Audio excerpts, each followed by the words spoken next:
The first time I realized my daughter was ashamed of me, it wasn't because of something she said. It was the way she didn't say anything at all. We were standing in the lobby of the hospital where I worked nights as a janitor, and she pretended not to know me. I was still in my uniform, shoes damp from mopping, hands smelling like disinfectant. She was there with her friends, laughing too loudly, eyes sliding past me like I was part of the furniture. That moment stayed with me, not because it was loud or dramatic, but because it was quiet. Quiet moments have a way of echoing the longest. I didn't get there overnight. None of this happened all at once. For a long time, I believed that if you worked hard and loved your family, things would eventually line up. I believed effort counted for something. I married Mark when I was 23, and we were both broke in the boring way, not the tragic kind. We had jobs that barely paid, a tiny apartment with thin walls, and dreams that felt reasonable because we didn't aim very high. Mark used to say that as long as we stayed together, we'd be fine. I held on to that sentence for years, long after it stopped being true. I worked cleaning offices and later hospital floors, mostly overnight. Mark worked construction when work was steady and odd jobs when it wasn't. When I found out I was pregnant, there was no celebration. Just a long silence at the kitchen table, and Mark rubbing his face like he was trying to erase a mistake. We talked about daycare, about savings, about timing, and every version ended the same way. We couldn't afford choices. So when our daughter Lily was born, Mark stayed home, and I took on more shifts. People like to call that brave. It didn't feel brave. It felt unavoidable. For a while, it worked. Lily grew into this bright, curious kid who followed Mark everywhere, and I learned how to survive on short naps and strong coffee. I missed first steps and school drop-offs, but I told myself it was temporary. Mark thanked me constantly back then, called me his rock, his backbone. I believed him because I needed to. When you're exhausted, you don't question gratitude. You just accept it and keep moving.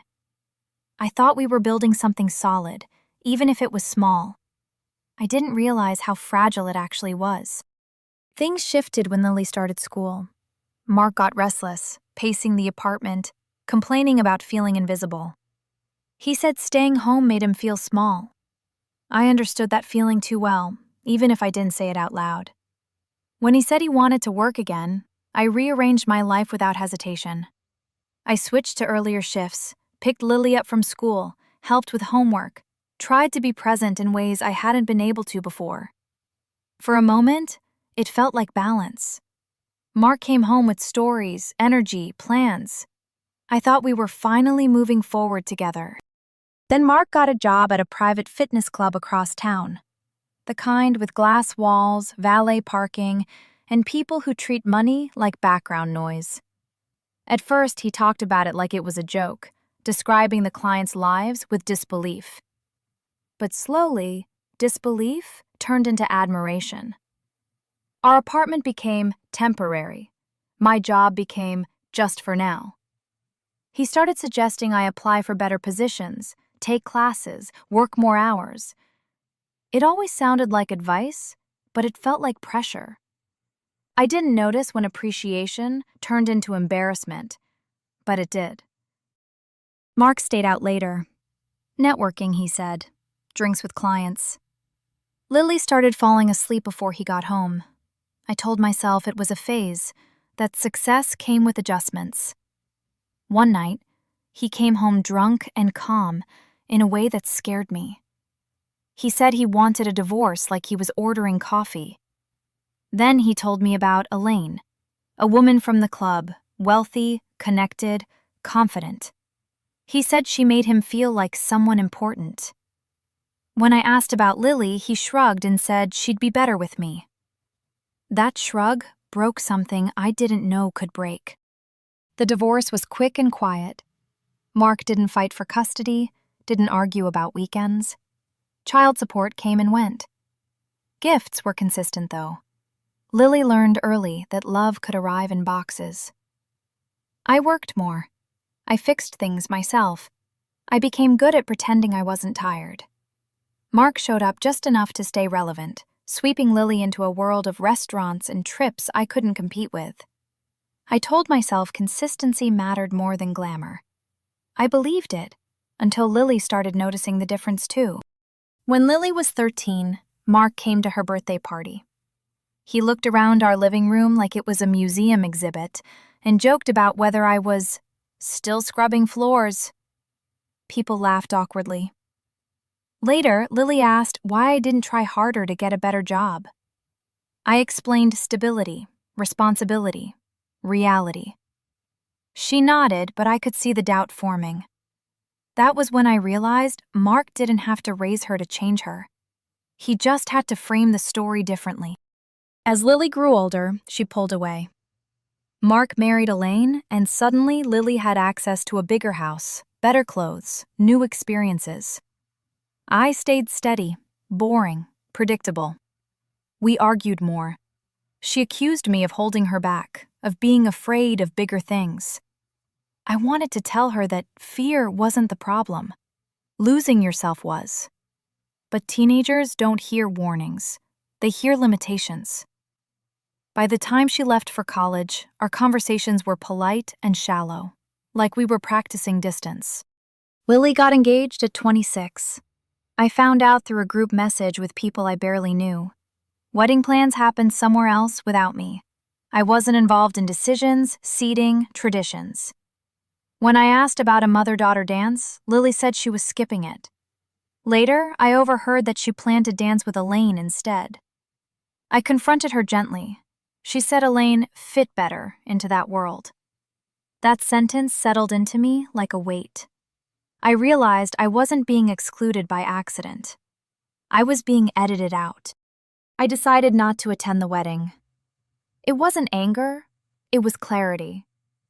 Lily accused me of being dramatic. Elaine said my absence would cause problems. Mark didn't call at all. The night before the wedding, I turned my phone off and sat alone, wondering how many times I'd chosen everyone else over myself. The next morning, Lily called from a stranger's phone crying. Mark had shown up drunk, causing a scene, humiliating everyone. She begged me to come fix it. For the first time, I said no. The wedding was canceled. I learned the details later from people who love retelling disasters. Mark embarrassed Elaine publicly. Elaine's family walked out. Everything collapsed. Lily sent me a long message full of apologies and explanations, and a quiet suggestion that if I'd been there, it might not have happened. I didn't respond. Silence felt unfamiliar, but it also felt honest. I let the story unfold without me. That was new. The months after were heavy. I questioned everything. Then life slowly crept back in. A coworker dragged me to a community class. I laughed again. I met Aaron, a maintenance supervisor with kind eyes and no interest in impressing anyone. He listened without trying to rescue me. We built something calm, ordinary, safe. I learned that peace doesn't announce itself. It just stays. Willie married someone else years later. I wasn't invited. I heard about it after the fact, and this time, the pain didn't knock the air out of me. It sat quietly, like an old bruise. Mark eventually lost Elaine, too. The life he chased came with conditions he couldn't meet. I didn't celebrate. I just let it be. I still clean hospitals. People still look past me. But I know what this job has paid for. Survival, consistency, a life that didn't collapse when others did. Late at night, when the halls are empty and the floors shine, I feel something close to pride. Not because of where I ended up, but because of what I carried without dropping it. Lily hasn't called in a long time. She knows where to find me. If she ever wants to talk without assigning blame or roles, I'm here. I just won't chase anymore. Loving someone doesn't mean disappearing for them. Sometimes I think about that hospital lobby, the way she looked through me. I understand it better now. Shame is contagious. People catch it from the stories they're told. I was never invisible. I was just inconvenient to the narrative. My life is quieter now. Aaron laughs at his own jokes. Our kitchen smells like real food. My hands are still tired, but my heart isn't constantly bracing for impact. I take up space without apologizing. If you're waiting for reconciliation, I don't have one. Real life doesn't always circle back. But I have something else. I have self-respect. I have peace. And I finally understand that staying visible to yourself matters more than being seen by people who only notice you when they need you.